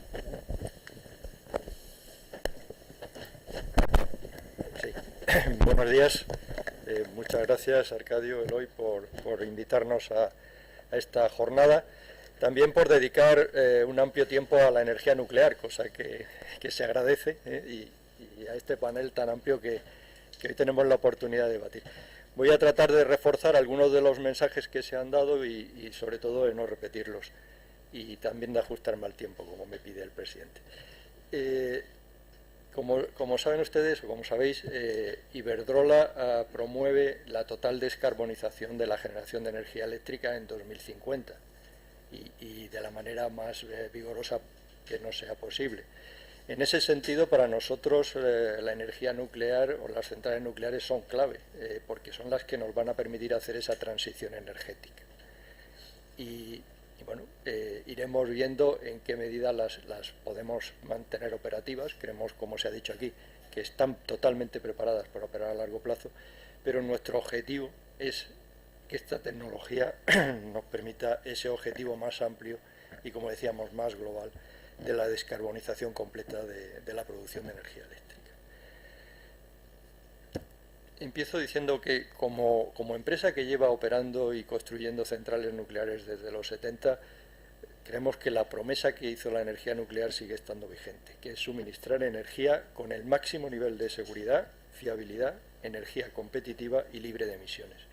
Esta fue la promesa que se hizo al público, a la sociedad, cuando se construyó la segunda generación y la primera, pero sobre todo la segunda generación de reactores nucleares, y que entiendo y creo que sigue estando vigente hoy para la tercera generación de centrales que luego nos van a contar. Es claro que la energía nuclear y la generación nuclear en España tiene una contribución socioeconómica muy importante. Aquí he recogido información del Foro de la Industria Nuclear que está accesible y que pueden ustedes pedir. Se ha mencionado ya que evita la emisión de 30 o 40 millones de toneladas de CO2, papel fundamental, que es hoy por hoy garantía de suministro y estabilidad de precios, 6 años consecutivos siendo la primera fuente de generación, produciendo 56 teravatios. Se habla de una contribución al PIB total de 2.800 millones de euros al año, un 0,27%, más de 28.000 personas, cerca de 30.000 personas trabajando en la industria nuclear, 40 compañías dedicadas en exclusiva al negocio nuclear y más de 100 participan directa o indirectamente, es todo nuestro tejido industrial, y un desarrollo tecnológico, como se ha dicho, pues que invierte más de 70 millones de euros al año. O sea que hoy en día las centrales nucleares en España tienen una contribución socioeconómica muy significativa, y ahí pueden ver los datos, no nos da tiempo a más. Lo siguiente es hablar de sostenibilidad, pero bueno, esto a futuro puede seguir manteniéndose, evidentemente es sostenible, entendemos que sí. Aquí en este gráfico lo que pretendo ilustrar es que las centrales nucleares son cada día más seguras, más fiables y más eficientes. En los gráficos que ilustran esta afirmación pueden ver que la producción del parque nuclear español se ha mantenido de forma sostenida pues en este rango entre los 50 y los 60 teravatios hora año. Evidentemente, para ello ha habido que mejorar la disponibilidad del orden de 5 puntos de la década de los 90 a los últimos años, y eso se ha conseguido, como digo, con una mejora de fiabilidad muy importante en las centrales, no exento, como decimos, de una inversión muy significativa y de una modernización muy significativa. Eso trae consigo esa mejora de la fiabilidad. Pero también es verdad que desde el punto de vista de la seguridad, que es el que nos tiene que dejar a todos muy tranquilos, las centrales nucleares, como digo, funcionan cada día con mayores niveles de seguridad. Prueba de ello es que cada vez tenemos menos incidentes, menos sucesos como los disparos y de central, que no programados cada vez son menores. Los sucesos notificables, el sistema de indicadores del Consejo de Seguridad Nuclear mantiene en la máxima nivel de seguridad todas las instalaciones españolas, y el número de sucesos notificables también se puede ver en esa gráfica, que ha disminuido muy sensiblemente. Hay, por tanto, una muy buena gestión de la seguridad, pero hay que decir que hay unos profesionales nucleares que tienen una experiencia magnífica, están bien formados y están comprometidos con esta tecnología. Como digo, los equipos han sido renovados, su fiabilidad hoy en día es contrastada, puesto que tenemos regla de mantenimiento que no la vigila continuamente. Las estructuras, sistemas y equipos están siendo continuamente inspeccionados, por tanto sabemos su estado. Por otro lado, tenemos acumulada una experiencia operativa de cientos de años reactor y una cultura de seguridad embebida en la organización, que comparte buenas prácticas y lecciones aprendidas. Es decir, estamos en disposición de afrontar lo que hemos llamado la operación a largo plazo. Pero no va a ser algo fácil, como parece que se deduce de las presentaciones que hemos hecho. Hay muchos retos, y esos retos los tendremos que superar. Lo que sí es cierto es que, viendo los que ya hemos superado hasta ahora y que se han presentado a lo largo de la mañana, pues tenemos la máxima confianza de que también estos los vamos a poder superar. Pero algunos de ellos los he querido poner en esta transparencia. ¿Qué necesitaríamos para tener una energía nuclear sostenible en el largo plazo, incluso trasladarla a esas futuras centrales nucleares que hoy por hoy no vemos en España, pero que sí están construyendo en otros países en Europa? Entonces, aquí el primer reto que pongo es la transición energética. Hoy por hoy la energía nuclear es necesaria y la Ley de Energía y Clima debe definir cuál va a ser el rol, el papel de la energía nuclear en el futuro. Al fin y al cabo, el que haya centrales nucleares es una decisión en cierta medida política, que tienen que tomarse en una ley que debe aprobar el Parlamento y que debe consagrar cuál va a ser el papel de la energía nuclear.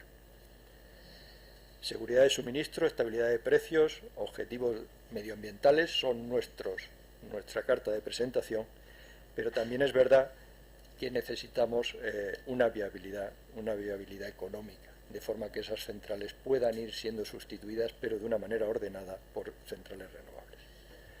El segundo punto importante es la normativa, no solo del sector eléctrico, sino la normativa de la regulación nuclear. Como sabéis, las centrales nucleares en España tienen, como ocurre en toda Europa, establecido por ley una revisión periódica de seguridad. Y esa revisión se hace cada 10 años.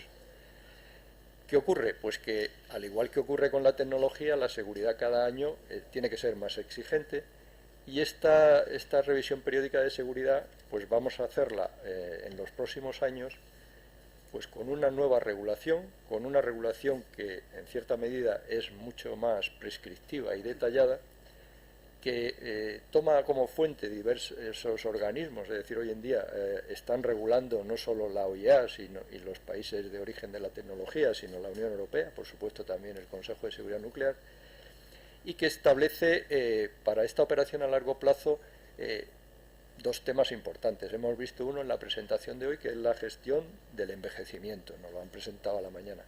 Pero hay un segundo tema importante, que es en Europa, que se pone un foco importante a la mejora continua de la seguridad. Llevamos ya muchos años haciendo mejora continua de la seguridad y también lo hemos visto que por eso no hay incidentes, por eso se mantienen una mayor fiabilidad de los sistemas de seguridad. O sea, ese principio ya está embebido en nuestra organización, pero ahora en la Unión Europea se nos pide que las centrales nucleares de segunda generación vayan cerrando el gap que puedan tener con las centrales de tercera generación. Por tanto, que hagamos propuestas a los titulares de qué cosas podemos mejorar para que nuestras centrales sean todavía más seguras.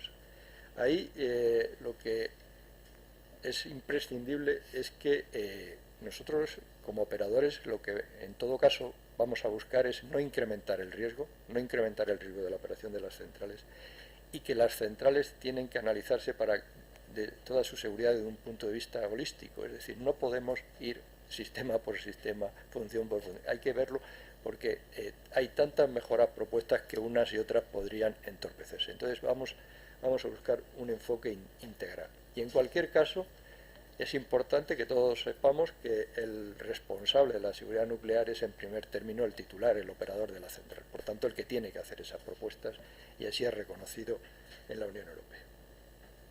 El segundo o tercer desafío que tenemos es la gestión del combustible gastado.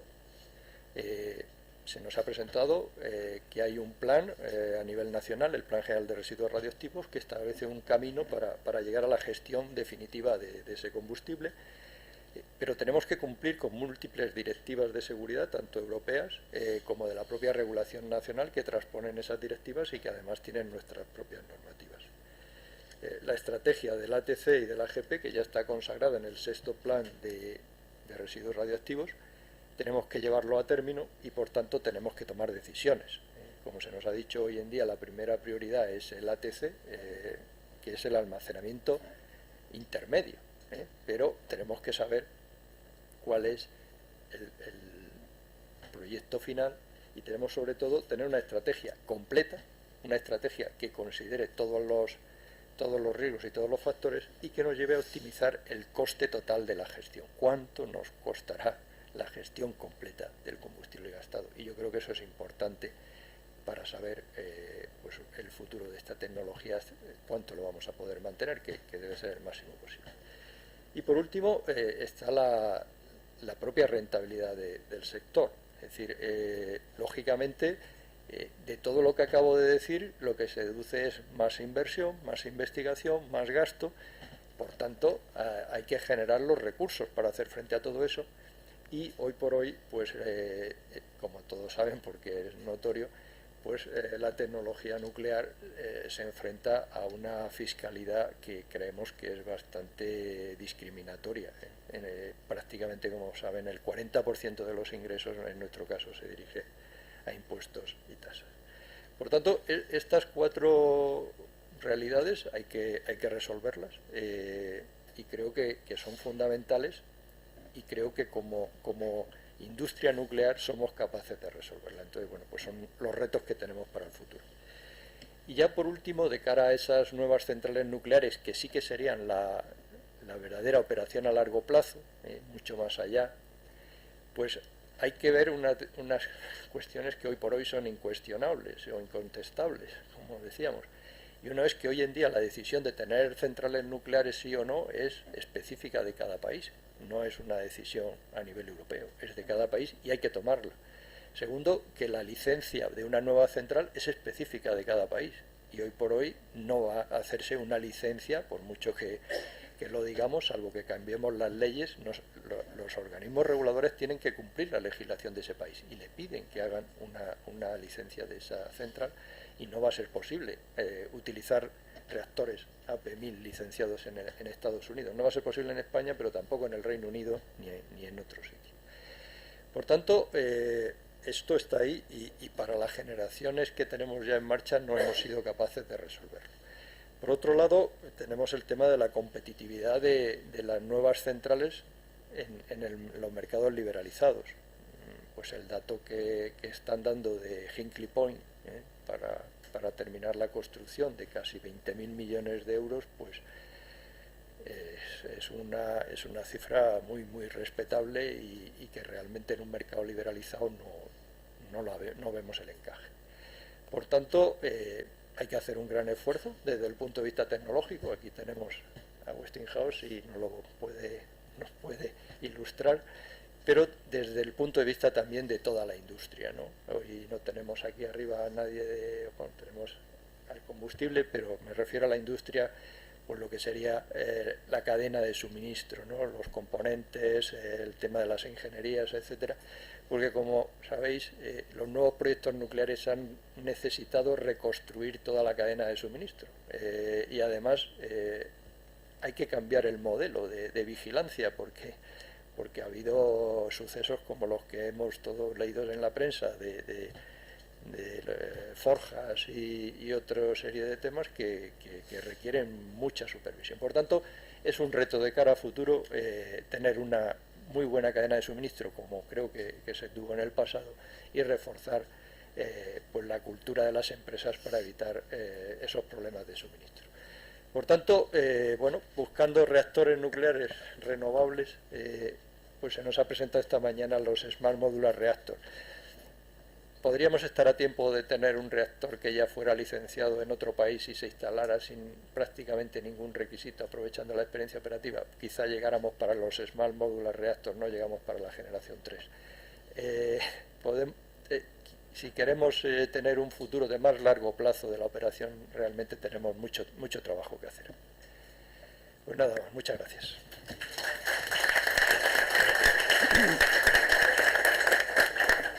Yo espero que alguna de esas preguntas te pueda contestar José Luis Vicente, ¿no? Por lo menos lo intentará. Lo intentará. José Luis es ingeniero de caminos, lleva en Westinghouse Limited aquí en España desde el 2007 y ha trabajado en el campo de la APMIL y ahora es jefe de ingeniería en Westinghouse. Yo creo que nos va a dar la visión de dónde está la tecnología de los fabricantes del NTPS. Y luego en la segunda parte verás la industria, ¿no? Que también están ellos. Muy bien, pues gracias Arcadio, gracias al club por la invitación. Sí, en la primera presentación Luis Enrique Herranz ha presentado algunos de estas fronteras tecnológicas, ha mencionado estos reactores de generación 3 o 3 superior. Pues yo voy a hablar aquí unos minutos sobre el modelo del reactor de Westinghouse de esta generación, que es el AP1000. Voy a hacer una descripción, bueno, un poco técnica del reactor, con algunas de las características que lo diferencian de los reactores actuales. También, Arcadio, cuando uno empieza a hablar de temas técnicos, a veces uno se enrolla más de la cuenta. Si ves que me extiendo, me sacas la tarjeta amarilla y yo corto, ¿vale? Muy bien. Entonces, a ver. Esto sí es. Sí, voy a hacer una breve descripción del reactor y luego desarrollaré un poco los sistemas de seguridad pasivos y la modularización. Diré de dónde viene esto, por qué es así y qué ventajas tiene, ¿no? Bueno, para los que conozcan, estén familiarizados con lo que es un reactor, en esa figura de la derecha pues pueden ver el diseño del sistema nuclear de generación de vapor, el NSSS del AP1000. En el centro pueden ver pues lo que es el núcleo, la vasija, y vemos que tiene dos generadores de vapor, o sea, como dos lazos.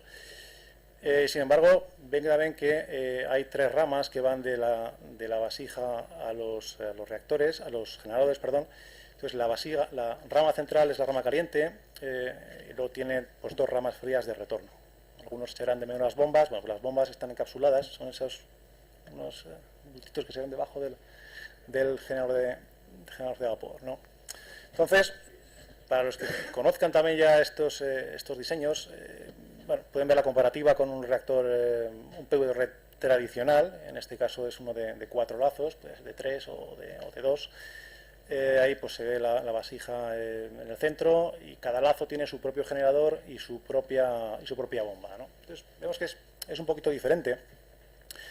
Sin embargo, para los que tengan también más memoria en esto, el diseño de la derecha pues tampoco es un diseño tan nuevo, porque en Estados Unidos una empresa que es Combustion Engineering, también fue un suministrador de reactores, que fue adquirido por Westinghouse en el año 2000, y de hecho pues hizo un diseño, tenía unos diseños muy parecidos a esto, con 2 cañones de vapor.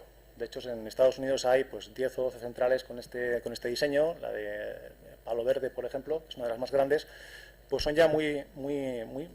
Esto no es nuevo, es lo que quiero decir, esto ya existe y está funcionando y está probado hace años, ¿no? Si vemos los parámetros de diseño de un PWR 3 lazos con una P1000, pues vamos a ver ahí que tampoco hay tantísimas diferencias, ¿no? La potencia eléctrica o térmica, o las temperaturas, el tipo de elemento, los 14 pies de longitud activa del núcleo, diámetro de la vasija. Los caudales son un poco diferentes porque hay 3 generadores o 2, pero tampoco hay aquí tantísimas diferencias. Entonces uno se preguntará, bueno, a ver, entonces ahí, ¿dónde está la frontera tecnológica, ¿no? ¿Qué cambios hay aquí?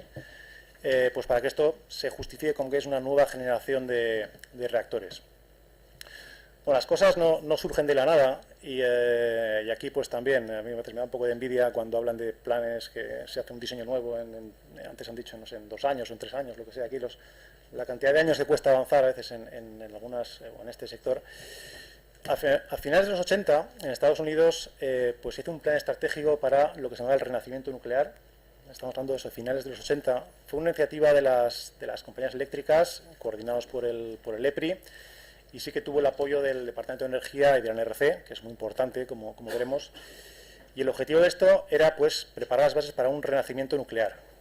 Entonces se consideraba pues que bueno, intentar que hubiese un renacimiento, en principio en Estados Unidos, de esta energía, y se centró en 2 aspectos principales. Primero, identificar qué requisitos debían cumplir las nuevas centrales nucleares.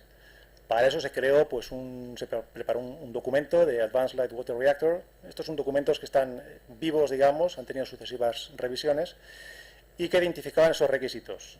¿Qué requisitos son? Pues evidentemente seguridad, rendimiento, posibilidad de construir, facilidad de construir la planta y la economía, fundamental, ¿no? Y también, aunque no vamos a hablar hoy aquí de esto, muy importante, la simplificación del proceso regulador. Aquí ya se ha apuntado alguna idea de esto, pero pues, todas las licencias combinadas y demás también surgen pues, de este trabajo, ¿no?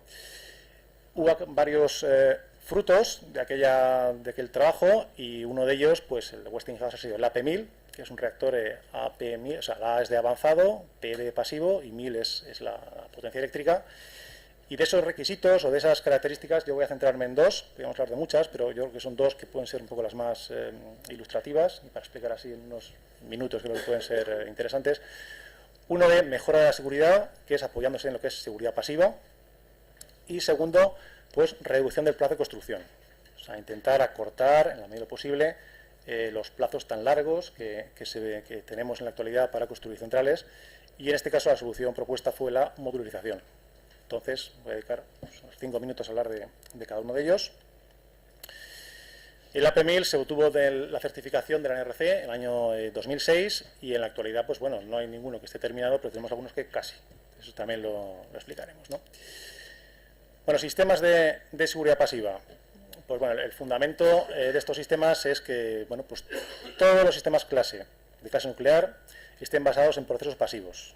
Procesos pasivos, pues suena un poco así, son procesos, se puede decir, naturales, ¿no? que sucedan sin necesidad de intervención del operador, que se basen en fuerzas pues, naturales, como digo, como puede ser la gravedad, la convección natural, condensación y evaporación de líquidos, gases, corriente continua, no corriente alterna.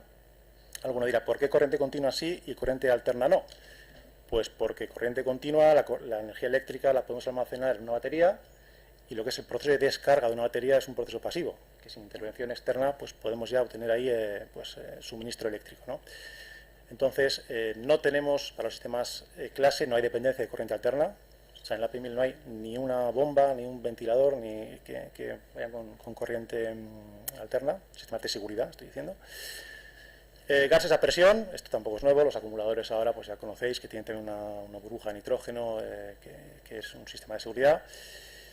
Y estos sistemas finalmente pues no dependen de la acción del operador durante 72 horas, que es un tiempo pues importante. Ahora pues en las centrales se da crédito a la acción del operador, pues no sé, a la media hora o al tiempo que sea, pues aquí la AP1000 tiene 72 horas y luego veremos dónde está la limitación. Por supuesto, la central pues tiene todos sus sistemas activos para la operación, pero la importancia es que no son de clase nuclear. Entonces, voy a presentar dos de estos sistemas, que son, bueno, pues el primero, el sistema pasivo de refrigeración del núcleo.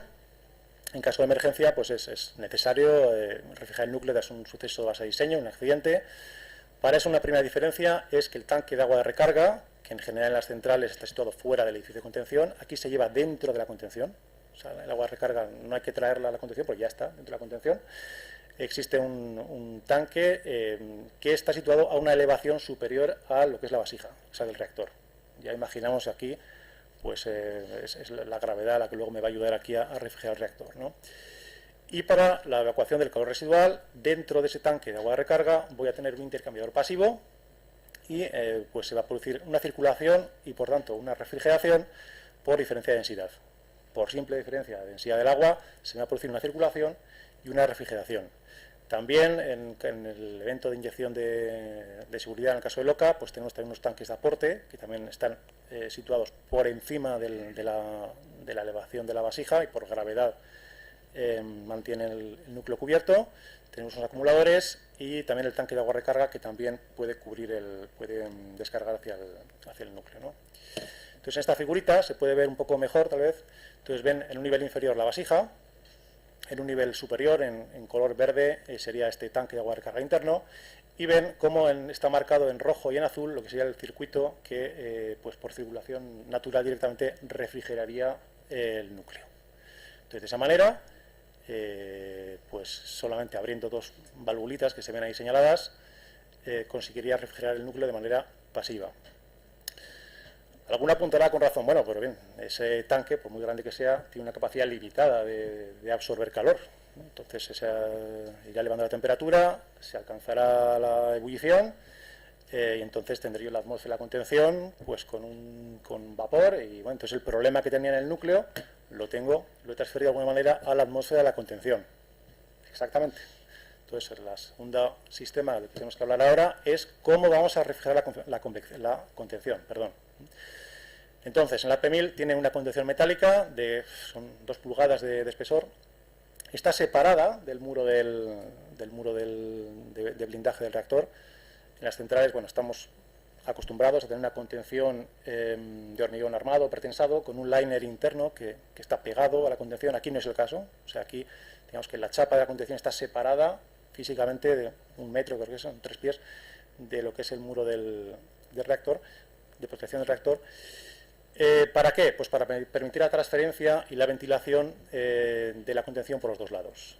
Entonces, por el interior, esa atmósfera que hemos descrito de la contención va a condensar en la parte interna de la contención, puesto que está más fría.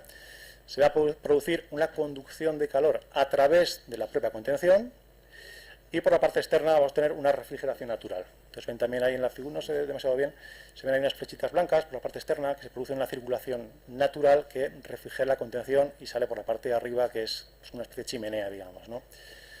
También ven que en la parte superior hay dibujado ahí es un tanque. Ese tanque descarga pues, un poquito de agua sobre lo que es la parte exterior de la contención y al evaporarse pues absorbe también calor y facilita el proceso, ¿no?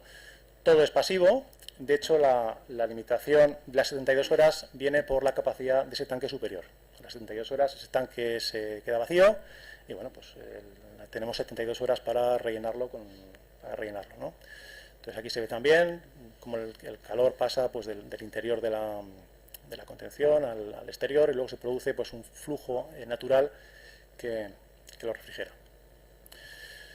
Bueno, insisto también que estas funciones son todas con sistemas pasivos. Fíjense que las palabras que utilizo son siempre las mismas: gravedad, evaporación, condensación, flujo de calor, descarga de baterías, ¿no?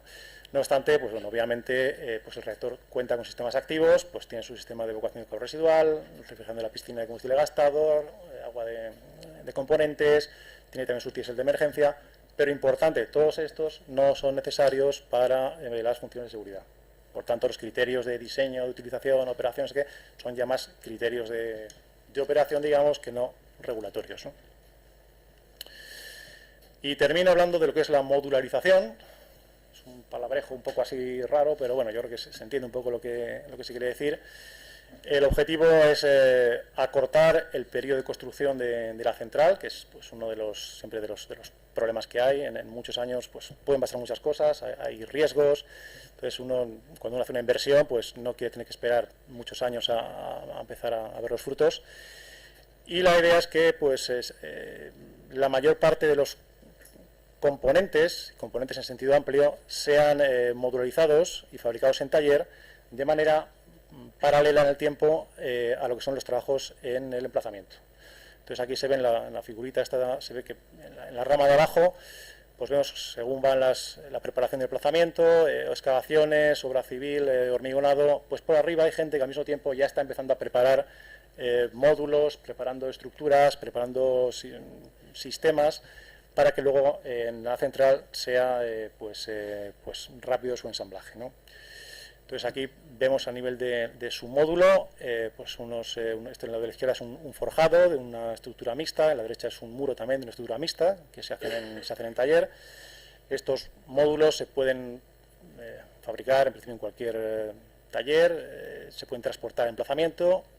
En el emplazamiento se hace un subensamblaje de estos módulos.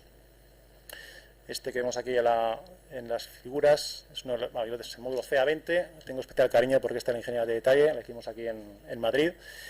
Una vez que está ensamblado, pues se lleva ahí con unos trolleys justo al lado de lo que es el área del edificio, de la contención, y luego en la derecha ven como con unas grúas, esto es unas 1000 toneladas, este módulo CA20 se lleva hasta su ubicación definitiva. Sí quiere decir que módulo, aunque aquí uno se enfoca en la parte más estructural, que es más visual, es la idea es completamente general, son módulos, no solamente hay estructuras, dentro de los módulos hay equipos, hay tubería instalada, hay conductos de ventilación, hay bandejas de cables. Concretamente el módulo es el CA20 que ven ahí en la figura de arriba que está colgado de la grúa. Ahí dentro tenemos todo lo que es el área de combustible, piscina de combustible gastado, foso de carga, foso de lavado, parte en el canal de transferencia, hay tanques de fluentes, hay bombas, hay sistemas. Entonces todo eso la idea es que se puede hacer en paralelo a lo que es la obra más civil, digamos, ¿no? Y aquí vemos pues también las centrales esta foto es de China, las centrales de lo que es el cierre de la contención y poner el tanque de agua de arriba, que también es un módulo, ¿no? Y bueno, entonces ¿dónde estamos en la construcción? ¿Dónde estamos, no? Entonces, bueno, pues en la actualidad se están construyendo 8 reactores AP1000 en el mundo. Tenemos 4 en China, 2 en Haiyan y 2 en Salmen. Los de Salmen y Haiyan están muy avanzados, están con las pruebas en caliente. Se espera que en pocas, iba a decir semanas, meses, un poco más conservador, en pocos meses tengamos ya la carga de combustible. Y bueno, pues este va a ser un hito, como os podéis imaginar, muy importante para Westinghouse. Muy importante cuando estos reactores se sincronizan a la red. Y bueno, pues en las centrales de China, pues tenemos que demostrar la viabilidad técnica de los reactores. Y en las centrales de Estados Unidos, que estamos sufriendo problemas serios, como sabéis, pues ahí no solamente la viabilidad técnica, sino la viabilidad que el mercado pueda acometer. Entonces ahí los proyectos siguen con dificultades, pero bueno, están continuando y esperemos que también en Estados Unidos tengamos un renacimiento. Y muchas gracias.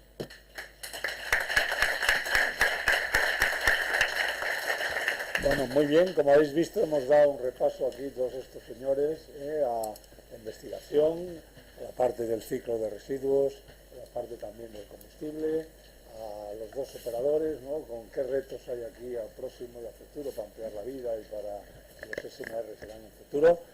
Y a José Luis, que no nos has dicho cuánto costaba ni cuándo va a poner los dos AP1000, pero bueno, más o menos en los próximos meses, creo que ha dicho, ¿no? El primero. No tenemos mucho tiempo más. Si queréis hacerle una sola pregunta a estos señores, podéis hacer a cualquiera, de los que queráis, o si no, también en la próxima podéis hablar a los de la industria y a todo, que también son. Yo les doy las gracias porque, oye, han hecho un esfuerzo tremendo. Primero para venir porque le hemos cambiado la reunión que tenían de la mesa nuclear y yo le pido disculpas a Paco como eso y al resto de gente, pero no lo sabíamos, ¿no?